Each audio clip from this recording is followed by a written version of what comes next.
Imagine for just a second that you are sitting in the pitch black. Right. It is sweltering hot. You're crammed shoulder to shoulder with like 20 other people, and you were surrounded by 4 tons of solid creaking wood. Sounds terrifying, honestly. It is. You can smell the sawdust and the sweat, and right outside this claustrophobic little wooden nightmare you're trapped in, a camera that sounds literally like a giant industrial sewing machine is just recording your every single breath. Yeah, just completely deafening. Exactly. Now, that is not, some weird historical reenactment you signed up for on a weekend getaway. That was just a standard Tuesday on the set of what is, without a doubt, the most ambitious film of the decade. Oh, absolutely. Because usually when you walk into a multiplex, you grab your oversized popcorn, you find your recliner, and you expect a certain level of comfort. Yeah, you expect a very clean transaction. Right. You expect a 2-hour escape where the narrative just sort of spoon-feeds you the emotions you're supposed to feel. You pay your $20, and the movie delivers exactly what was advertised on the shiny poster in the lobby. It's a very passive experience most of the time. But then you step into the world of a filmmaker who treats cinema not just as entertainment, but as this grueling, architectural marvel. Yeah, that comfortable transaction is just completely thrown out the window. It really is. You're sitting in the dark, and you are being asked to engage with something so massive, so uncompromising, that it almost defies the basic mechanics of how we consume pop culture today. I mean, it's the absolute definition of a theatrical event. It demands your total intellectual and, frankly, physical submission. You aren't just watching this movie. You are surviving it alongside the characters. Welcome, everyone, to our weekly broadcast, Gems of Cinema Reviews. If you are new here, let me just give you the lay of the land really quick. Tell them what we do. Our mission is simple, but we take it incredibly seriously. Each week, we go out and watch the latest movies. Whether they are playing in the biggest, most absurdly loud IMAX theaters or just dropping quietly on your favorite streaming platform to provide you with an honest, completely independent review. Right, because we don't just give a lazy thumbs up or thumbs down and call it a day. No, never. We want to take you behind the curtain. We dig deep into the fascinating facts, the bizarre behind-the-scenes tidbits, the historical context, and the technical wizardry that surrounds a film to give you a truly comprehensive rating. Because context is everything. I mean, a movie doesn't just pop into existence in a vacuum, right? Exactly. It's the product of hundreds of artists, millions of dollars, and years of grueling, sometimes totally mind-bending work. And understanding that context fundamentally changes how you perceive the art on the screen. I couldn't agree more. I'm Tracy, and I'm sitting here with my co-host, Michael. We are huge movie buffs. We love dissecting everything from absolute cinematic masterpieces to, utter fascinating disasters. We really do love a good disaster sometimes. We do. But we always decide for ourselves what a film is actually worth, completely ignoring the hype machine. And today we have a deep dive mission that is, frankly, pretty intimidating. It is massive. We are looking at Christopher Nolan's highly anticipated 2026 epic, The Odyssey. The wait is finally over. We are going to pull apart this massive, sprawling narrative.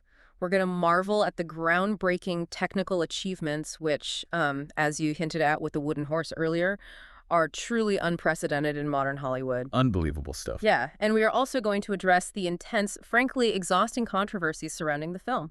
Yes, we have to talk about those. We do. And of course, at the end of this deep dive, we will synthesize all of that to give our official, comprehensive Gems of Cinema rating out of 100, just to let you know if this nearly 3-hour epic is actually worth your hard-earned time and money. All right, let's get right into it. Because before we even talk about the first frame of this film, we really need to understand the sheer terrifying scale of its existence. The numbers are just crazy. The numbers surrounding this project make my head spin.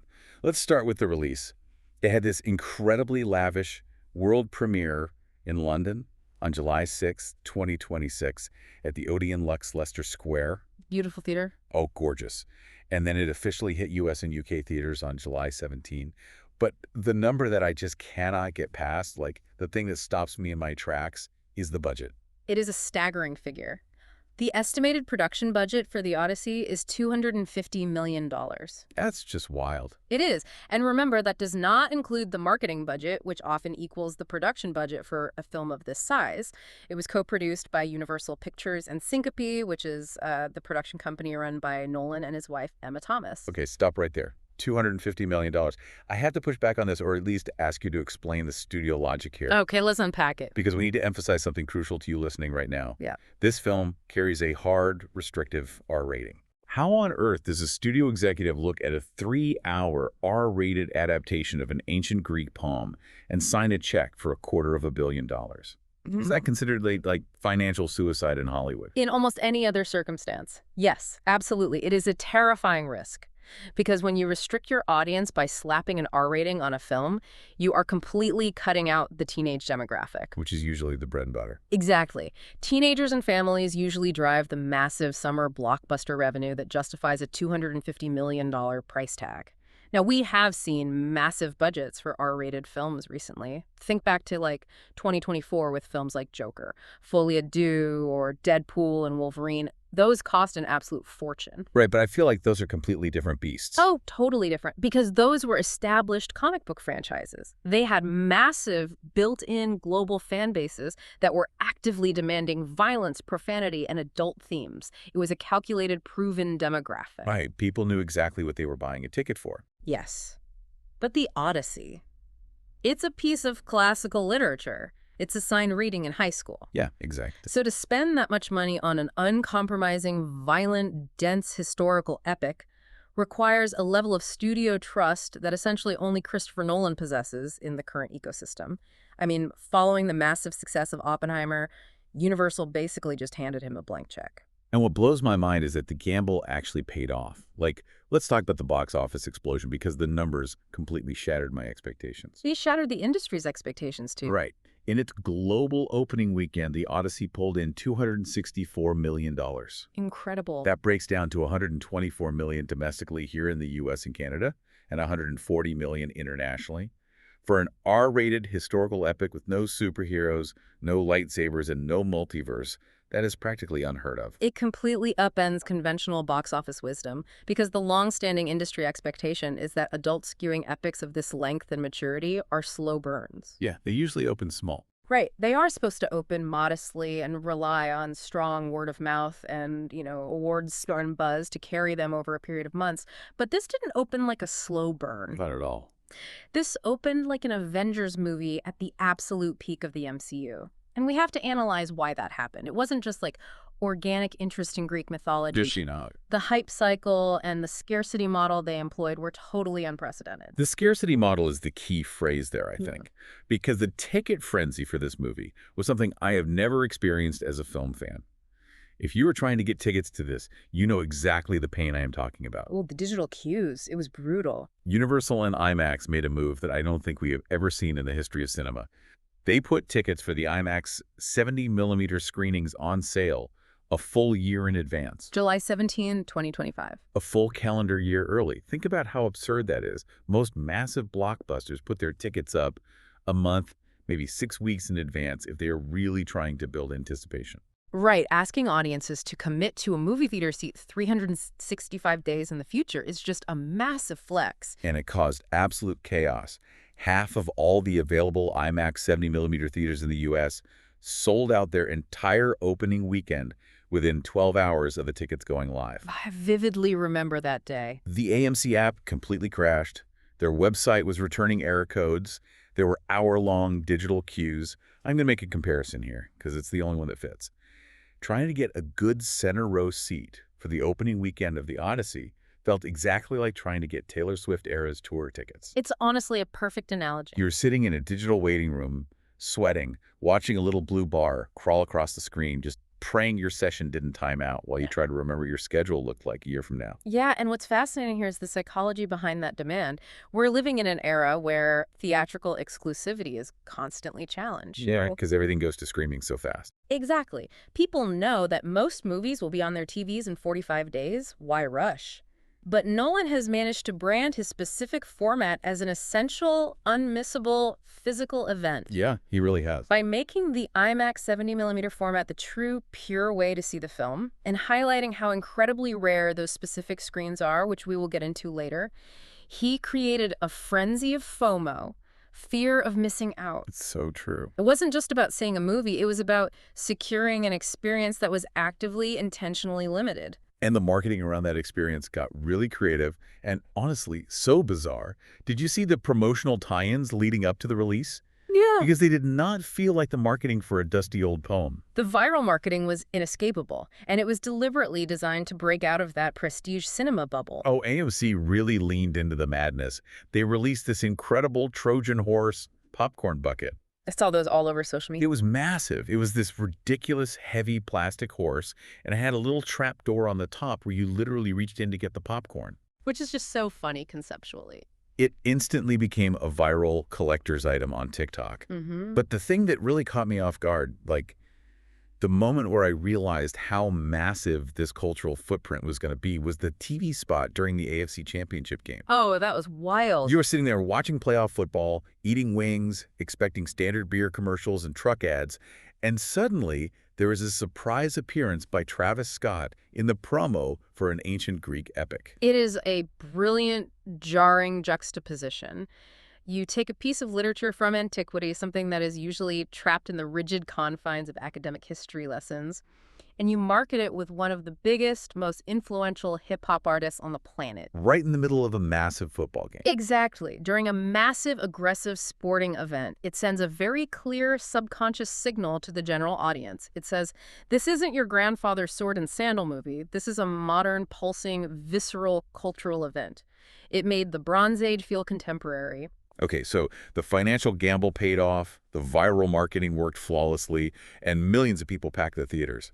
But what actually happens when the lights come up and people go home to log their opinions? Ah, yes. The reviews. This brings us to a really fascinating and somewhat frustrating case study in modern internet culture. The critical consensus versus the trolls. The divergence here is incredibly telling. Let's start with the professional critical reception, which is, by any metric, just staggering. On Rotten Tomatoes, the Odyssey is sitting at a 95% certified fresh score, and that's aggregated from over 404 critics globally. That is near universal acclaim. It is. Furthermore, the verified audience popcorn meter, which, tracks over 5,000 ratings, specifically from people who have confirmed ticket purchases, is sitting at a massive 97%. Wow. And Metacritic, which is historically much harsher because it aggregates reviews into a weighted average rather than a simple pass or fail, shows a very strong 88. Which is incredibly hard to get on Metacritic. It completely cements Nolan's unbelievable track record. Across his entire decades-long filmography, he has never had a single movie labeled rotten. That is an unbelievable streak when you think about the massive swings he takes with his concepts. But here's where it gets really dark, and we just have to talk about it. Yeah, the internet discourse. If you just look at Rotten Tomatoes and Metacritic, you would think the reception is universally adored. But then you wander over to IMDb, the internet's largest movie database, and the picture looks completely different. Totally different. The overall rating on IMDb is an 8.3 out of 10 based on over 56,000 votes. Now, at first glance, an 8.3 is a great score. But you cannot just look at the average. You have to look at the breakdown of how those votes were cast. When you click into the data, there is a highly suspicious bimodal split. Right, and we need to explain what that means to the listener, because if we connect this to the bigger picture of how user-generated data is manipulated today, this is a textbook example. Please break it down. A normal audience reaction to a film, even a polarizing one, usually creates a bell curve, right? You have a lot of 7s and 8s, some 5s and 6s, a few 10s and a few 1s. Just a natural spread of opinions. Exactly. But when you break down that 8.3 rating for the Odyssey, you see that 37% of users gave the film a perfect 10. That makes total sense, given the critical acclaim and the verified audience scores.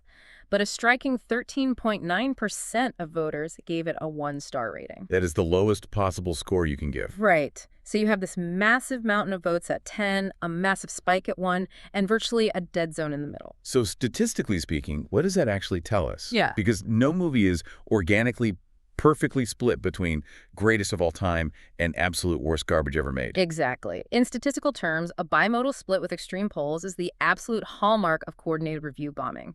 It is not an organic audience reaction. Right. Think about it. A person who generally dislikes a long historical epic because they find it boring might give it a 4 or a 5. They might say, the cinematography was nice, but it dragged. Sure, a reasonable critique. But a one-star review implies the film has 0 redeeming qualities. No good acting, no good music, no good visuals.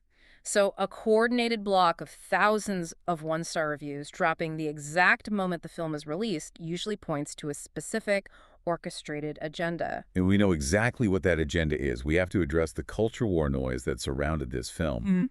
And I want to impartially report the facts of what happened, but I also want to be very clear to you, the listener, about where we stand on this deep dive. Yes, it's important to be transparent. The source of this right-wing backlash, this barrage of one-star reviews, was entirely focused on casting, specifically the casting of Lupita Nyong'o as Helen of Troy. Right. Long before a single frame of the film was even screened, this sparked a massive vitriolic online controversy. Certain factions were screaming about historical accuracy and pushing this exhausting anti-woke narrative across social media. The backlash was immediate and highly organized the moment her casting was announced by the studio. The argument from these online factions was rooted in a very rigid, racially exclusive interpretation of ancient Greek mythology. Yeah, which is ridiculous. They were claiming that casting a black woman as a character famously described by Homer as the most beautiful woman in the world was somehow a betrayal of the source material or, historical European genetics. Which is such a massive bad faith argument on so many levels. And I just want to say to you directly, if you're listening, we absolutely refuse to support racist or right-wing bad faith reviews on this show. Absolutely not. We are an independent review platform, and we hold progressive values when it comes to representation in art. But even if you put our personal values aside for a moment, the incredible irony here is that if these trolls actually bothered to watch the film, the way Nolan conceives of the Helen character completely undercuts their entire narrative. It truly does. It makes all of that pre-release outrage look incredibly foolish because they were angry about a version of the movie that doesn't actually exist. Exactly. They assumed she was just going to be playing a traditional damsel in distress trophy wife, and they were mad about her skin color. But Nolan completely subverts the mythology of Helen. He takes the archetype and just flips it. He does. And as true cinema lovers, we're here to judge the film on its artistic merits, on the incredible depth Lupita brings to the role, not on manufactured internet outrage designed to generate cheap clicks and YouTube ad revenue. It raises a really important question about how modern filmmakers navigate this incredibly toxic ecosystem.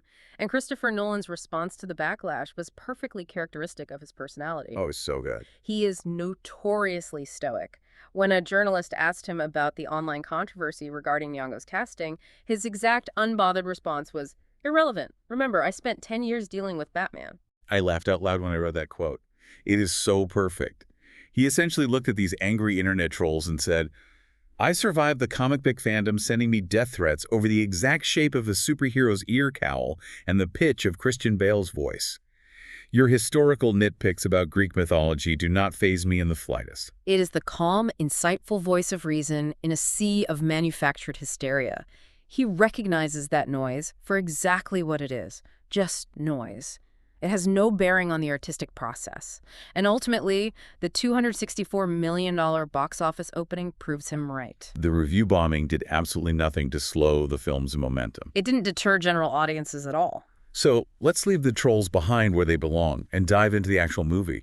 Let's unpack the narrative and this unbelievable ensemble cast. Because adapting Homer's Odyssey is a monumental undertaking. It is foundational literature. It's the blueprint for Western storytelling. Exactly. So how do you even begin to structure that for a modern audience without it feeling like a disjointed series of random island encounters? That is the core challenge. The original poem is episodic by nature. Odysseus lands on an island, faces a monster, escapes, and repeats. But Nolan is famous for his obsession with playing with the mechanics of time. Right, he always messes with the timeline. We saw it in Memento playing backward, Dunkirk with its 3 converging timelines, and the subjective time in Oppenheimer. Here, he brings that signature, non-linear narrative structure to ancient Greece. Which is so unexpected for a Greek epic. Yeah, the film does not start at the beginning of the journey. It opens with a very specific, highly evocative title card that just reads, "In a time of apparent magic." Oh, that opening text gave me absolute chills in the theater. Yeah. Apparent magic. It's such a brilliant thesis statement for the next 3 hours. It really is. It immediately tells you how Nolan is approaching the mythological elements like gods and monsters. I need you to explain why that distinction is so crucial. It's crucial because it sets the rules of the universe right away. It tells the audience that this is not a high fantasy movie. We are not in the Lord of the Rings. Right, no glowing wizards. Exactly. We are not going to see wizards shooting lightning out of their hands or gods glowing with golden auras.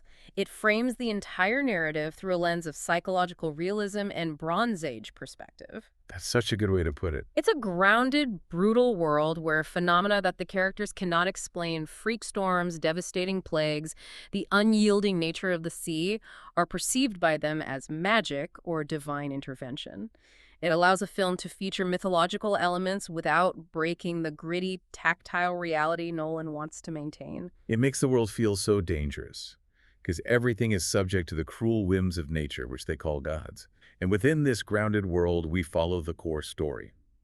Odysseus, the Greek king of Ithaca, desperately trying to get home after fighting in the 10-year Trojan War. But because of Nolan's nonlinear structure, we are not just following him on a boat. Right. We are simultaneously, urgently seeing the dire situation back at his home in Ithaca. Yeah. While Odysseus is lost at sea battling the elements and his own men, his wife Penelope and his son Telemachus are essentially under siege. It's basically a hostage situation. They are trapped in their own palace, forced to ward off this growing horde of aggressive, power-hungry suitors.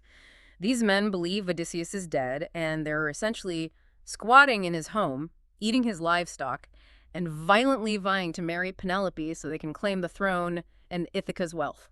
The tension it creates is incredible. You have this sweeping, monster-filled elemental adventure on the high seas cut directly against this claustrophobic, intense, almost paranoid political thriller back home. It gives the sea journey a ticking clock. Yes.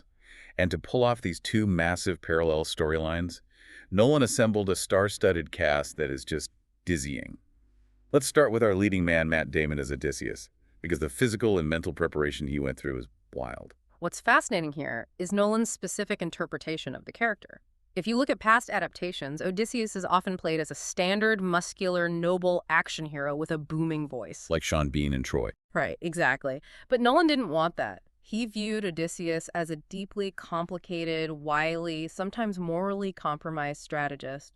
Nolan actually drew heavy, direct inspiration from Emily Wilson's acclaimed 2017 translation of the Odyssey. That translation is so important. It was the first English translation by a woman, and it famously stripped away a lot of the romanticized Victorian heroic language. It really reframed the whole text. It highlighted the complexity, the selfishness, and the profound darkness of Odysseus' character. He is a survivor, a trickster, and honestly, sometimes a pirate. Exactly. And Damon physically committed to that darker, more desperate vision in a shocking way. We're used to seeing Damon looking relatively healthy and robust. Yeah, the Jason Bourne look. But for this role, he dropped his weight down to 167 pounds. Which is crazy for his height. For a man of his build, in his mid-50s, that is an intense physical toll. He completely cut out gluten, went on a severe caloric deficit, and underwent a strict regimen to look exactly as Nolan described it. Lean but strong. He genuinely looks like a man who has been at sea for a decade, starving, eating scraps, fighting for his absolute life. He looks weather-beaten and gaunt. And the beard. Oh, the beard. He grew a massive, unruly, real beard for a full year leading up to production. Which is such a quintessential Nolan detail. A lot of directors would just glue a high-quality lace wig to his chin and call it a day. But Nolan flat out refused to use artificial hair or makeup prosthetics for the beard. Why? I mean, what is the actual difference on screen? Well, when you are shooting on massive IMAX lenses, the resolution is so unbelievably high that fake hair lace, even the absolute best in Hollywood, can sometimes show at the very edges, or it doesn't move naturally in the wind or the water. I guess I never thought about that. Yeah, Nolan wanted the camera to capture the actual physicality of real hair matted with real sea salt. He demands complete practical authenticity. I just try to imagine being his agent and having to tell a massive movie star, hey, Christopher Nolan wants you, but You cannot shave for an entire year, no matter what other press tours or projects you have going on. Yeah, good luck with that pitch. But that insane level of commitment clearly trickled down to the entire cast. Let's talk about Tom Holland, who plays Telemachus, the son who grew up without a father and is desperately trying to find his courage. There's a great, very relatable anecdote about his first day on set. It really highlights the immense pressure these actors feel stepping onto a set of this magnitude, working for a director who is basically a living legend. Right. Holland gave an interview where he admitted he was completely terrified. He said he actually thought he was completely failing on his first day. To use his exact phrase, he thought he was sick in the bed, just totally overwhelmed by the scale of the production, the giant cameras, and the gravitas of the scene. Which is so endearing because he is Spider-Man. He has anchored billion-dollar movies, but a Nolan set is just a different beast entirely. But what is lovely is that Nolan, who is usually very reserved, later came out publicly and specifically praised Holland's incredible talent. That's so nice. Nolan noted how crucial Holland was in anchoring the emotional weight of the Ithaca storyline. He is essentially the audience's surrogate for the grief of missing Odysseus. And speaking of the Ithaca storyline, we have to talk about Anne Hathaway and Robert Pattinson. Incredible performances from both of them. Hathaway plays Penelope, and she brings this incredible steely intelligence to the wife holding the kingdom together through sheer willpower and trickery. And playing opposite her, as the chief antagonist among the suitors, is Robert Pattinson as Antinesis. I need to talk about Pattinson in this movie because his performance is so unsettling. Pattinson is a chameleon, and his approach here is brilliant. He described his take on Antinous in a very specific modern way during the press tour. Tell him what he said. It's so good. He called the character a sleazy opportunist and actually likened his performance to James Woods' character in the 1995 Martin Scorsese film Casino. That comparison blew my mind when I read it, but watching the film, it makes perfect sense. Right, because if you think about that comparison, it completely recontextualizes how you view the suitors in a classical Greek epic. Traditionally, they are played as arrogant but noble aristocrats who are just behaving poorly. Just drinking too much wine. Exactly, but Pattinson throws that out. He plays Antinous like a fast-talking mobster. He is a greedy, manipulative parasite trying to force a hostile corporate takeover of Penelope's estate. He's constantly invading her personal space, eating her food, just dripping with this toxic, unearned entitlement. It brings a very modern, grounded menace to a role that could have felt archaic. It is brilliant. And the rest of this ensemble is just a murderer's row of talent. Let me just run through this because it is staggering how many stars agree to be in this. We already mentioned Lupita Nyong'o, but we didn't mention that she actually plays a dual role. That was such a well-kept secret. She is Helen of Troy, the woman whose abduction started the war, but she also plays her murderous sister, Clytemnestra. That dual casting is a stroke of thematic genius. Because in Greek mythology, Helen and Clytemnestra are sisters, and they are both responsible, in different ways, for the absolute ruin of Greek kings. Right. By having Lupita play both, one the face that launched 1,000 ships, the other the wife who assassinates her husband when he returns, it creates this powerful visual and thematic link about the catastrophic consequences of the Trojan War on the women left behind and the vengeance they enact. It is so haunting when you realize it is the same face.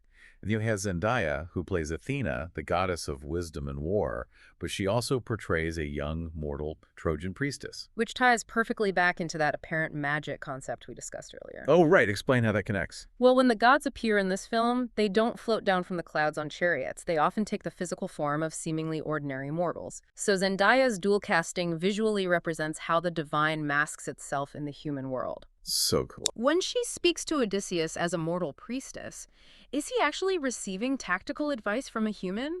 Or is the goddess of wisdom guiding his mind? The ambiguity is the whole point. It leaves it entirely up to you to decide what is real, and the cast just keeps going.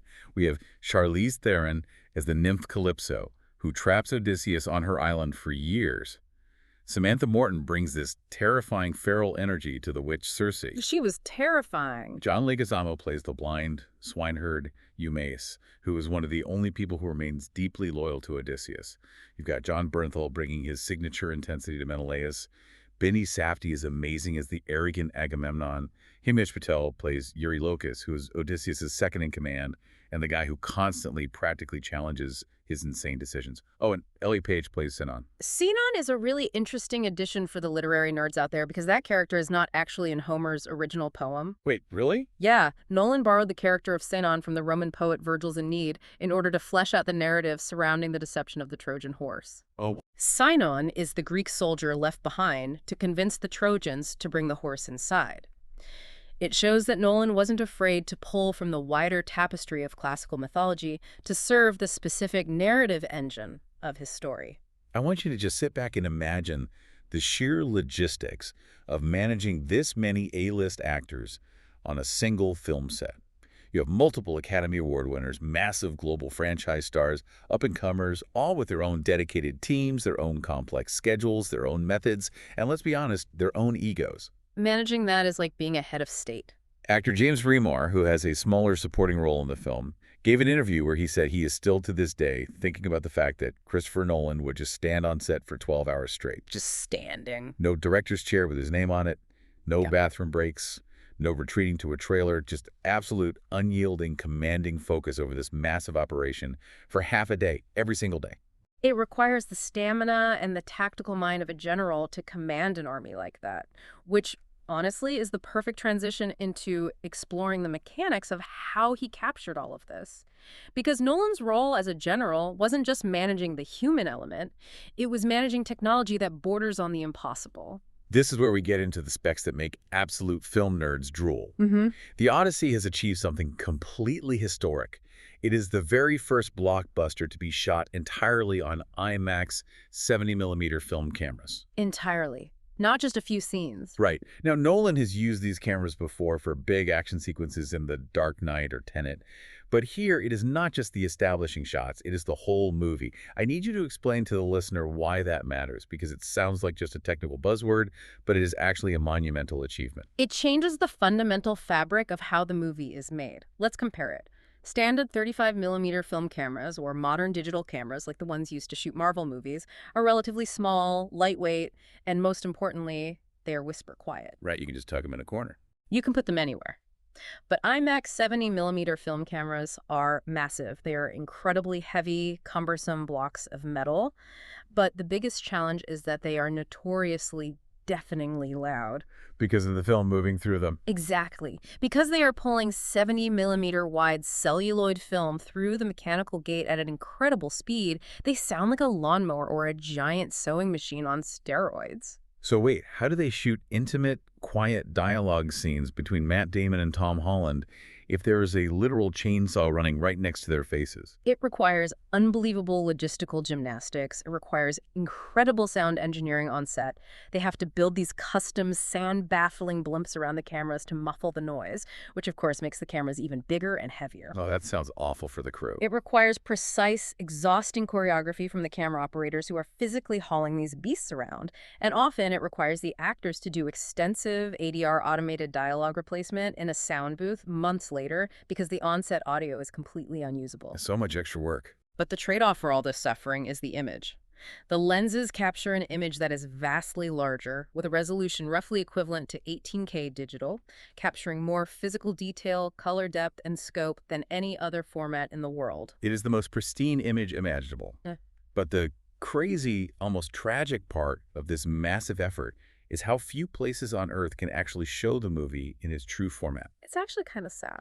Nolan shot this incredible 70mm IMAX version with a specific towering aspect ratio, but there are only 41 screens globally that can actually project this specific physical film format. Let me break down that scarcity because it is fascinating and highlights the divide in modern cinematic exhibition. Out of those 41 screens worldwide, 25 of them are located in the United States. Okay, so that leaves 16 for the rest of the planet. Think about the rest of the globe. There is literally only one screen in the entire Southern Hemisphere capable of showing this film the way Nolan intended, and that is located in Melbourne, Australia. So if you live in South America, or anywhere in Africa, or most of Asia, you literally cannot see the definitive version of the film unless you buy an international plane ticket. Exactly. You will see a fantastic digital IMAX projection, but not the physical film print.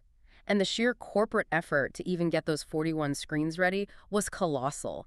The IMAX Corporation essentially had to act like cinematic archaeologists. Finding old machines. Yes. Because digital projection took over a decade ago, they had to locate disused 70 millimeter film projectors that were literally gathering dust in warehouses or sitting in museum basements. Oh my God. They had to refurbish them, ship them, and install them in modern multiplexes. And because threading and operating physical 70 millimeter film projection is a dying art, they had to recruit and train 60 completely new projectionists just to handle the physical reels for this single specific movie release. And when we say physical reels, we're not talking about a little cassette tape. The physical scale of the film they shot is absurd. Okay. They shot over 2 million feet of IMAX film during production. 2 million feet. If you unravel that and lay it flat, it is hundreds of miles of celluloid. The final release prints that ship to these 41 theaters are so big and so heavy that they literally have to be moved and loaded with specialized hydraulic machinery in the projection booth. It is industrial labor just to press play. And all of that massive, expensive film was used to capture practical, in-camera effects. This is another hallmark of Nolan. He famously despises relying on CGI. Yes, practical effects over everything. For the Odyssey, he wanted a hyper-realistic, tactile interpretation of Greek mythology. He didn't want actors acting against green screens pretending to see a monster. He cited inspirations like Andrei Tarkovsky's muddy, visceral, historical epic Andrei Rublev, Akira Kurosawa's massive battle formations in Ran, and the classic stop-motion practical effects of Ray Harryhausen. Oh, I love Harryhausen. He wanted the monsters, the ships, and the battles to feel like they occupied actual physical space, because when an actor interacts with a real object, their body language changes completely. It doesn't feel like a weightless video game cutscene. Which leads us directly to the most jaw-dropping practical effect of the entire production. We talked about the popcorn bucket earlier, but let's talk about the real thing. For the sequence involving the fall of Troy, they didn't just build a flat facade. They didn't just use green screens and paint it in later. No, they went all out. Universal actually built an 8,800-pound, fully functional Trojan horse. Over 4 tons of solid wood, iron, and engineering. And to prove to the world how real it was, they actually transported the thing across the ocean and displayed it at the world premiere in New York. It is a staggering flex of production design, just an absolute flex. But the best part is how they used it. Nolan literally crammed himself, an IMAX camera, and 20 actors inside the belly of this wooden beast to shoot the pivotal infiltration scene. No expanding sets, no pulling away the walls on a soundstage. They were locked inside the horse. It creates a palpable claustrophobia and a reality that actors can respond to genuinely. I mean, you'd have to. When you are sweating inside 4 tons of wood, breathing in the dust, packed against your co-stars with armor digging into your ribs, you don't have to pretend you are uncomfortable or anxious. Your heart rate is actually elevated. That tension translates directly through the lens to the screen. You can feel the heat in the theater. Okay, so we've established the incredible, massive visuals. We have the heavy, tactile, practical effects. But what does a movie set in the Bronze Age actually sound like? Because the music in this film completely threw me off guard in the best way possible. It is a brilliant, totally unorthodox approach to film scoring. Totally unorthodox. The score is composed by Ludwig Göransson, who of course won Oscars working with Nolan on both Oppenheimer and Tenet. And when you think of a sword and sandal historical epic movies like Ridley Scott's Gladiator or Wolfgang Petersen's Troy, you immediately expect massive, sweeping orchestral strength. Right, the big triumphant horns and violins. You expect soaring violins, deep cellos, basically traditional Western classical music telling you exactly when to feel sad and when to feel triumphant. But Göransson looked at that tradition and completely avoided it. He threw out the orchestra entirely. Completely. I was listening for it, and there are basically no traditional strings in this movie. Instead, to evoke the harsh, ancient feeling of the Bronze Age, he used the wildest, most abrasive instrumentation I have ever heard in a blockbuster. It's so intense. Listen to this list of instruments layered into the score. He used heavy, pulsing synthesizers mixed directly with massive bronze gongs. He used sheet metal alarm drums that literally rattle your chest cavity when you're sitting in the theater. He used Albanian isopolyphony folk chorals. Let's pause on that because that is fascinating. Do you know what Albanian isopolyphony actually is? I had to look it up. It is this ancient, haunting vocal tradition. Exactly. It consists of a continuous low-pitched drone sung by a group, while a lead singer wails this incredibly complex, shifting, almost mournful melody over the top of it. Sounds like the earth itself is groaning. That's a great way to describe it. Göransson actually traveled and recorded these chorals performed by shepherds in the mountains. It strips away all the polished, aristocratic feel of a Hollywood choir and replaces it with something raw, guttural and deeply human. And he didn't stop there.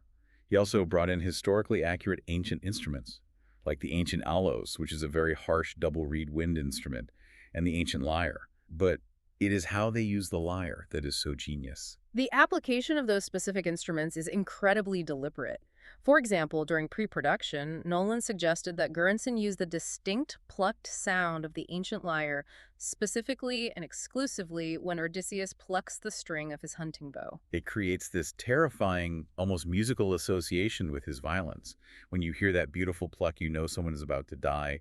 The bow literally becomes an instrument of death, and the score reflects that merging of music and bloodshed perfectly. It's such a clever auditory cue. I want to challenge you, the listener, right now. When you go see this movie, I want you to close your eyes for just 10 seconds during one of the major battle sequences. Just 10 seconds. Just shut out the giant screen and pay close attention to the soundscape. The way those heavy bronze gongs vibrate underneath the frantic, clanging sheet metal drums. It completely changes the emotional resonance of the film. It doesn't feel heroic or victorious in a traditional sense. It feels ancient, dangerous, chaotic, and almost alien. It successfully separates the film from modern cinematic conventions and plunges you into a world that is harsh, metallic, and unforgiving. But building that massive, unforgiving world was not without its own real-world complications. We need to look at the massive footprint this production left behind. Yeah, because a movie this big, with practical sets and thousands of extras, doesn't just quietly pass through a town. No, it takes over. The global shoot for the Odyssey was sprawling. They filmed all over the world to capture the distinct looks of these different mythological islands and kingdoms. They shot extensively in Italy, specifically using the island of Favignana to represent Odysseus' home of Ithaca. Beautiful locations. They went to the rugged coasts of Scotland, the volcanic black sands of Iceland, the historical architecture of Malta, sound stages in Los Angeles, coastal regions in Greece, and the deserts of Morocco. Though it should be noted, the portion of the shoot in Greece was not without significant bureaucratic drama. Oh, the rebate issue. Right. There were major, costly delays in production over a promised 40% cash rebate. The Greek government had heavily incentivized the production to film there, but the funds were excruciatingly slow to be delivered, which caused massive scheduling headaches, crew standstills, and logistical nightmares for a production burning through hundreds of thousands of dollars a day. That is stressful, but it was mostly just a financial headache for the studio. The real geopolitical controversy, the one that made international headlines and cast a shadow over the press tour, centered on their decision regarding where to film the North African desert sequences. Yes, and we need to report on this impartially, as it is a highly sensitive, deeply complex, and ongoing geopolitical issue. The production chose to film certain sprawling desert sequences in Dakhla, which is a city located in Western Sahara. Right. This decision immediately drew heavy protests from international human rights activists and prominent artists. Yeah, Javier Bardem, who is a very vocal, longtime activist for the Sahrawi people, was one of the loudest critics of this decision. He, along with several other human rights organizations, accused the Nolan production of essentially endorsing colonialism by choosing to spend millions of dollars and legitimize Moroccan authority in a territory that is internationally recognized as disputed.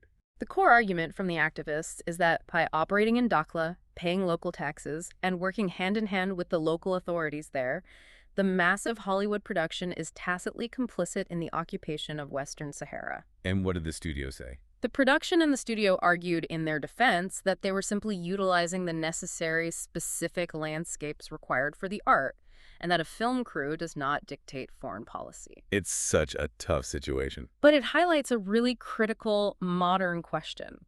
Can a production of this staggering scale and economic power ever truly remain politically neutral when the very sand they film on is contested territory? It is a complex issue of art intersecting with global politics, and it is something the cast had to dodge questions about during the entire promotional tour. It definitely hovered over the film. Yeah. And while the geopolitical controversy was deadly serious, there were also the usual, incredibly exhausting internet controversies, what I like to call the historical nitpicks. Ah, yes, the amateur historians of Twitter. Exactly.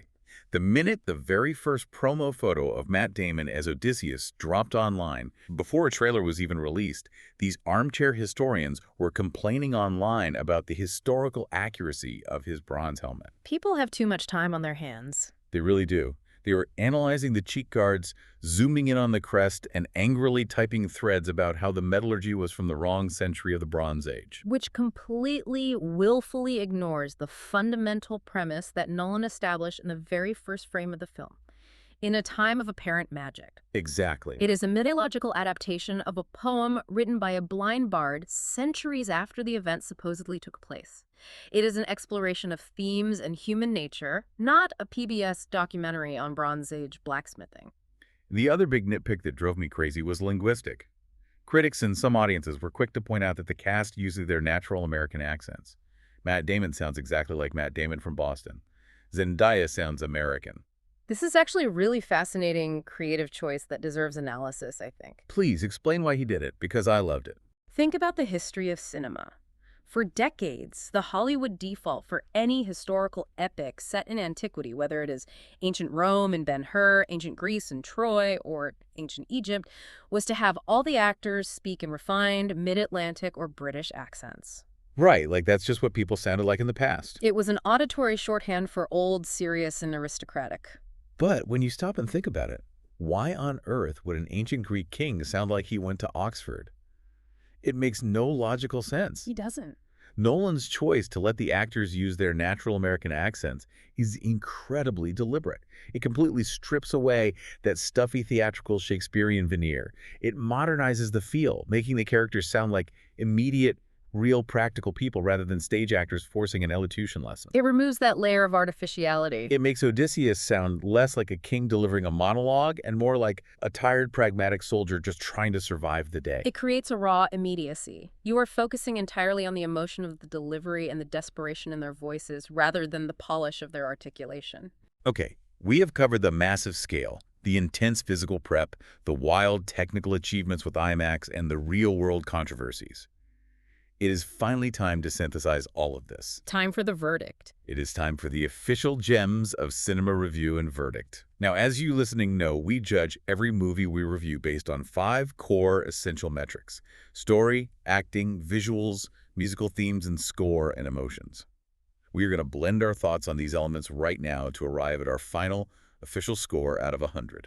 Let's start with the narrative architecture. For me, how Nolan adapted the story is the film's greatest triumph. Yeah, the writing was brilliant. Adapting a sprawling poem that is essentially a series of disjointed, episodic adventures into a cohesive, driving 3-hour narrative is incredibly difficult. But by making the situation in Ithaca a parallel ticking clock thriller, Nolan gives the sea voyage a sense of urgent momentum that it sometimes lacks in the original text. It kept it moving. The nonlinear editing makes the thematic connections between Odysseus's physical struggles at sea and Penelope's psychological struggles at home explicitly clear. I completely agree. The cross-cutting between a terrifying, chaotic monster attack at sea and a quiet, tense political assassination attempt in the palace was masterful pacing. Just masterful. And anchoring that story is the acting. Damon's physical transformation is one thing, but he anchors the film with a deeply internalized, exhausted performance. You genuinely believe this is a man who has suffered for a decade. But I think Tom Holland was the surprise emotional core for me. He was phenomenal. You really felt his desperation and his imposter syndrome trying to live up to the myth of his father. Damon and Holland are fantastic, but I must highlight Pattinson and Zendaya again. Pattinson's sleazy mobster take on Antinous makes the threat at home feel incredibly real and modern, while Zendaya's dual role perfectly captures the aloof, manipulative nature of the gods playing chess with human lives. So good. And the canvas they are acting against, the visuals are unparalleled. The best I've seen in years. In an era of weightless, floaty CGI, this film feels like it has immense gravity. The grit of the 70mm film, the practical ships violently crashing in the waves, the physical dirt and the sweat. It is visually overwhelming in the best possible way. The Trojan horse sequence alone is a marvel of practical engineering and cinematic staging. It looked so heavy. Everything looked like it had mass and consequence. And driving those visuals is that abrasive score. As we discussed, throwing out the orchestra was a massive, massive risk, but it paid off. Huge risk. Göransson's use of bronze gongs and Albanian chorals is discordant, terrifying, and deeply atmospheric. It doesn't tell you how to feel. It drops you into an alien, hostile environment and lets you panic. Which brings us to the final element, the emotion. I know some critics have claimed the film is too aloof and brooding, which, to be fair, is a common critique of Nolan's work. Yeah, people say he's cold. It is not a fun, lighthearted summer romp. Yeah. It is a dark, violent, taxing story about trauma. I understand that critique. Nolan is not known for his warmth.